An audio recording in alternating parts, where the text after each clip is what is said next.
For Iowa, I changed a lot with the setup because it is complete garbage. So I changed steering pin to 2.87, which is typical for my preference on ovals. I changed the front MCs to a 1316. I don't know what it was before. And I changed the rear MC to a 2732. And then I went all the way up on the brake bias. The car really wants to spin out under braking, so I'm trying to get the brake bias as high as possible. This is your first qual lap heading into your second. We're gonna run Highline. We're gonna Highline 3.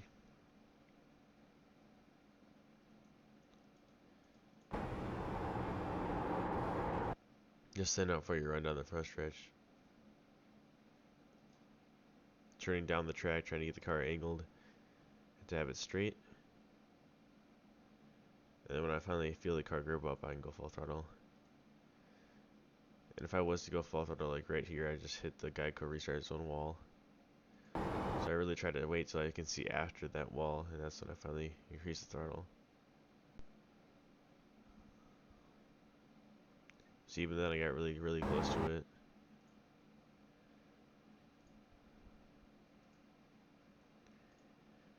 Into turn 1, we're gonna just peel ourselves a little bit from that wall. And then right back to it on entry. Fifth gear does max out, which is really annoying. I don't know why they can't make a good setup, but they continue to fail every single week. There really is no good marker of when to get on the brakes.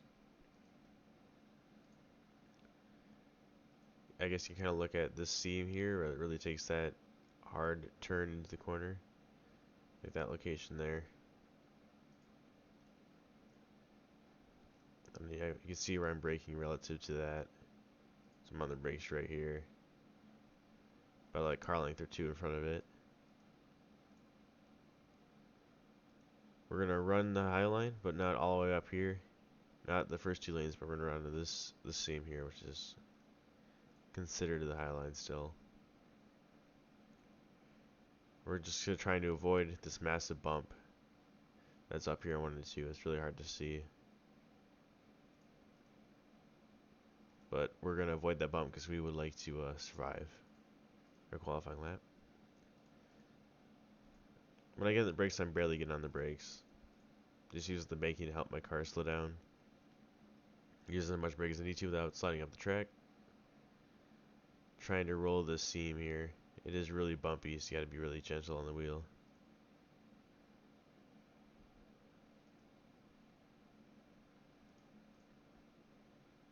When the car shifts weight to the left, I start to feel the car to turn left. And when it starts turning left, that's when I get back on the throttle. I pick it up about half, just trying to keep the car from pushing up the track. Very gentle on throttle. And then I finally get full throttle once I start seeing the exit. And I know I'm going to be able to go full throttle without knocking the wall down. It gets really snappy here, so you gotta be really careful. The car likes to snap on this whole bump transitions. This car is not very good at Iowa. With how bumpy this track is. So you just gotta make sure you hold the wheel straight.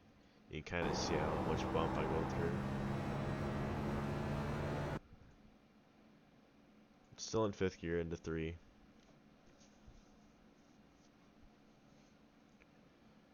There really is no marker for this corner 2, which is annoying. Right when I about hit the rev limiters when I get on the brakes. Yeah, just about when I get on the rev limiter. Hard on the brakes early, about like 40%, and then knock it down immediately to like 20. Just trying to ride this car on the seam here. If I were to run low, there's no grip down low. This car would just spin. So top is really your only option. We're just going to roll the seam here, use as much brake as we need to without the car, to prevent the car from sliding up the track. A lot of wheel in it. Not worrying about the tires at all in qualifying.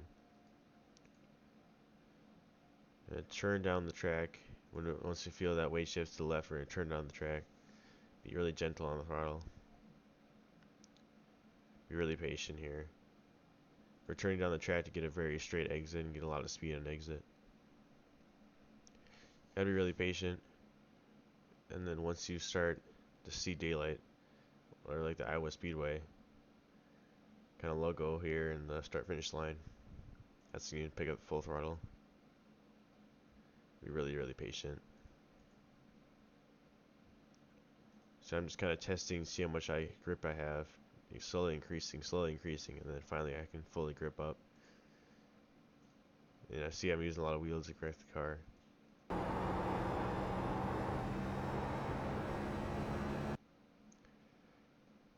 I just ride it out straight, but you can turn down the track if you want to. Let's ride out straight for a 23.569.